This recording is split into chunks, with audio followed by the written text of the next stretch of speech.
Well, going into this game, Max Gawn, it looked like he might not play, had an injury, but he was fantastic tonight and his team responded.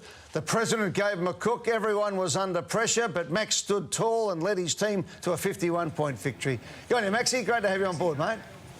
Thanks, guys. Yeah, we had to come out and show a performance after a few clips, not just the president. Goody clipped us during the week. Josh Marnie clipped us during the week. So we had to perform, but it's more about what we do over these next few weeks now. We got North Melbourne, then we got Collingwood, your boys, Ed. So it's a really big couple of weeks for us. So, Maxie, what was the tone of the clip? Because it wouldn't have been vindictive. It would have been a G-up. But what was it that they wanted to prod you about? Oh, we just didn't play our brand of footy anywhere near it. Some of the losses we've had this year, for example, Brisbane, Geelong, Richmond, we still play our brand of footy to an extent, but lose the game. Where Port Adelaide were unrecognisable. So that was the clip. Maxie, we love a little bit of biffo in the game, but I guarantee your coach wouldn't have been happy at quarter time with Aaron Vandenberg's misdemeanour right on the buzzer. I don't think he's ever been not happy with Aaron Vandenberg, so he might have done something at quarter time, but I guarantee Aaron Vandenberg made up for that with his effort on the ball. The guy's got a broken cheekbone. I think he broke something else in his eye today, and he's still going at it. He's as tough as a cat's head.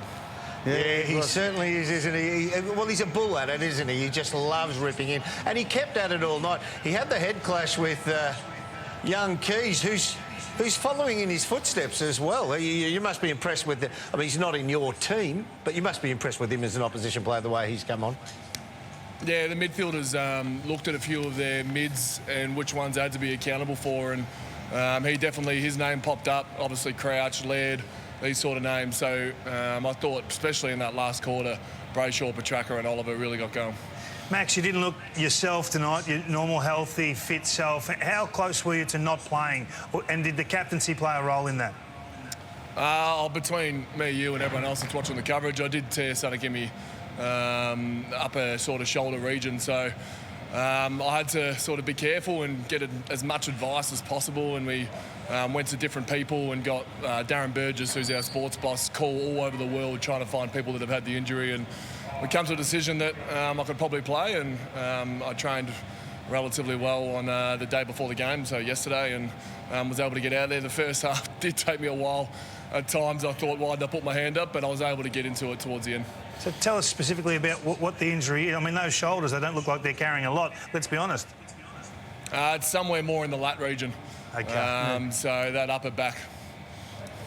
Yeah, and is it sore all the time, Max? Is it? Does it affect your sleep and things as well? Because that's always the things that people don't worry about. But it can be it take a lot out of you during the week when you've got a nagging injury like that. Yeah, and on these shortened breaks as well. Again, it'll be. I pulled up really well, and I didn't feel it out there tonight. So I feel like I'll be able to get up for the 4-day break to North Melbourne, but. They're all things that you got to weigh up. Are you just doing it because you're captain and going out there recklessly, or is there actually some thought behind going out there? And there was this week. Good on you, mate. Max, we saw young Luke Jackson step into the ruck for you as well for a few minutes during the game. I thought he worked very well with Wiedemann. What's his ruck craft like? He looked pretty good when the ball exits the stoppage area. Yeah, I'm giving him as little minutes as possible because he's better than me already. So I've got to try and convince them to keep him forward and keep me in the ruck. Otherwise, I might have to be trying to find a different position. He's a very, very, very talented player. Now, I know you've talked about this through the week and you've sort of played a straight bat, but what is it like being the Melbourne captain when the heat's on like it has been over the last 7 days? It's water off a duck's back for mine.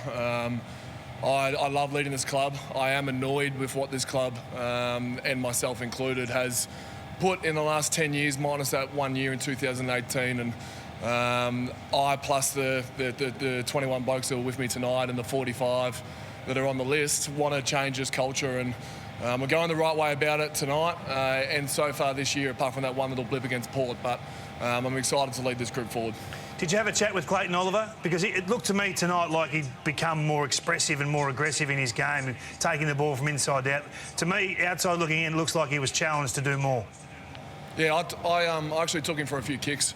Not sure if you did read a stat, but I was a leading inside 50 kick for the D's early on in the year. So I took Clayton Oliver aside and just showed him a few things, how to lower his eyes, and tonight I come out. Oh, mate, there's something in that, I reckon, anyway.